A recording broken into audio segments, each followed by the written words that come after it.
Bienvenue sur idereka.com, le blog pour avoir et partager des idées pour réussir comme tout le monde. Vous souhaitez réussir, n'est-ce pas? Donc vous êtes sur la très bonne page. Alors, précédemment, nous avions parlé des écoles au monde, les meilleures, notamment pour faire des études de management, essentiellement les écoles du SAI, donc du Service des admissions internationales, et puis avec une ouverture vers d'autres écoles telles que pour des masters spécialisés, pour des MBA. Maintenant, aujourd'hui, nous parlerons de différentes possibilités de financement de vos études donc, qui existent dans votre pays ou en Côte d'Ivoire où nous sommes. Alors, il faut savoir que le premier mode de financement de vos études est d'abord et avant tout personnel pour ceux qui travaillent ou familial pour ceux qui sont encore sur les bancs et qui souhaitent poursuivre les études à l'étranger. Malheureusement, ou je dirais dans la plupart du temps, tout le monde n'a pas des économies assez solides pour financer des études de master ou de MBA qui coûtent souvent très cher, dans l'ordre des 10 millions à peu près de CFA par an, sans compter les frais de vie, les frais d'entretien et les autres déplacements internes. Et donc, c'est la raison pour laquelle, heureusement, des structures, des organismes existent pour aider au financement de ceux qui font partie des meilleurs. En Côte d'Ivoire, nous avons notre très chère fondation, la Fondation Benyan, créée par l'illustre Noël Akossi Benjo, actuel PCA de la CIR et maire du Plateau, dirigée actuellement par la très vaillante, courageuse, affectueuse, très forte, Madame Fontaine-Sylviane. Et donc, Benyan International sélectionne des dossiers des étudiants sur mérite académique depuis l'obtention du bac, donc à partir du bac plus 1 jusqu'à votre dernière année d'études, ainsi que l'école dans laquelle vous êtes admis, dans laquelle vous vous apprêtez à partir, qui fait partie des critères majeurs pour vous voir attribuer une bourse d'excellence et de faire de vous des lauréats qui appartiendront donc à un réseau de compétences des lauréats de la Fondation Benyan. Donc pour plus d'informations sur les critères de sélection de la Fondation Benyan, vous pouvez visiter le site internet fondationbenyan.org.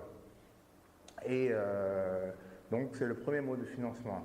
Moi qui vous parle, je suis un heureux bénéficiaire d'une bourse de la Fondation Benyan en 2007, quand j'avais été admis à l'EM Lyon Business School.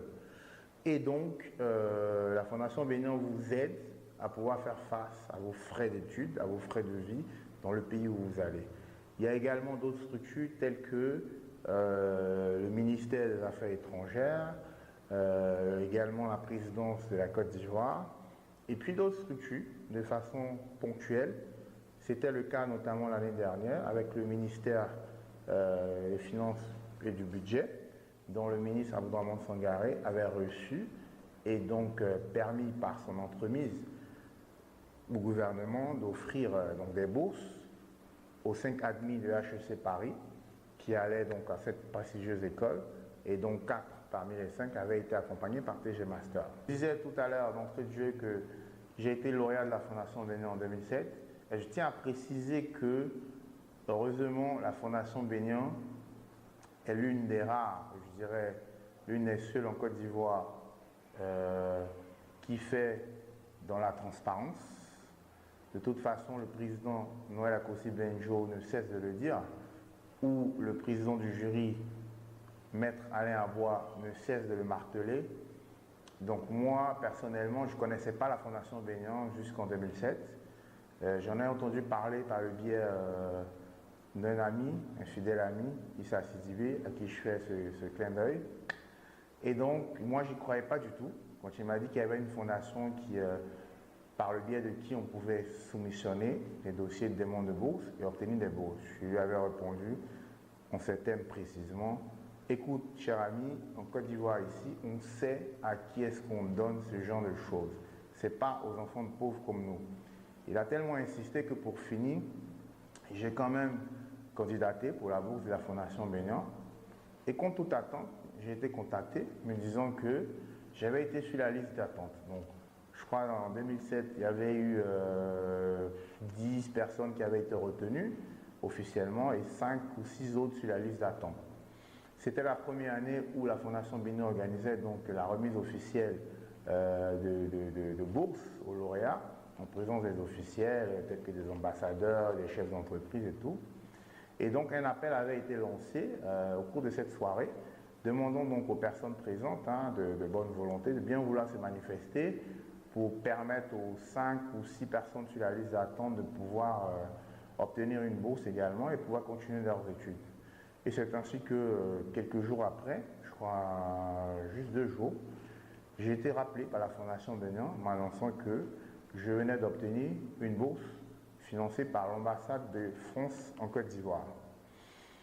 Et donc, on m'avait annoncé le montant qui était de 15 000 euros ou quelques. Je n'avais pas encore le calculateur de conversion euro-CFA dans la tête. Donc, pour moi, 15 000 euros, ça ne représentait pas grand-chose comme ça dans la tête. Mais quand j'ai sorti ma calculatrice et que j'ai fait la multiplication, je me suis rendu compte qu'on était à près de 10 millions de francs CFA. Donc là, j'ai réalisé que je venais d'obtenir quelque chose d'assez cohérent. Encore une fois de plus, contre toute attente, étant donné que je partais en France, donc l'ambassade de France en Côte d'Ivoire a décidé de convertir cette bourse de l'ambassade de France en bourse du gouvernement français.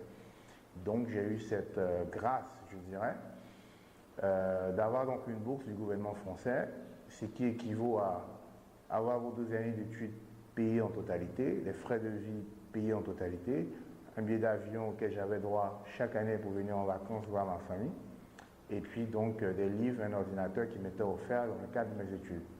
Tout ça pour dire que j'y croyais pas, je n'avais pas du tout confiance, j'ai déposé quand même, j'ai fait la démarche de faire ce que j'avais à faire, sans forcément y croire jusqu'au bout. Je dirais que l'excellence académique dont je suis fait preuve depuis le bac plus 1 jusqu'à mon bac plus 5 a parlé pour moi, a joué en ma faveur. Et aujourd'hui, je suis membre du réseau de compétences de la Fondation Bénin Internationale. Tout est fait en toute transparence et qu'il faut déposer votre demande, il faut croire en vos compétences, en vos succès, en vos réussites personnelles et avoir aussi la chance, comme tout le monde, de faire partie des heureux élus. Merci à tous de rester connectés sur idereka.com et sur la page Facebook de Idereka. Merci encore une fois de plus à Herman Foffier pour cette très belle idée, pour cette très belle initiative. À très bientôt. Ciao.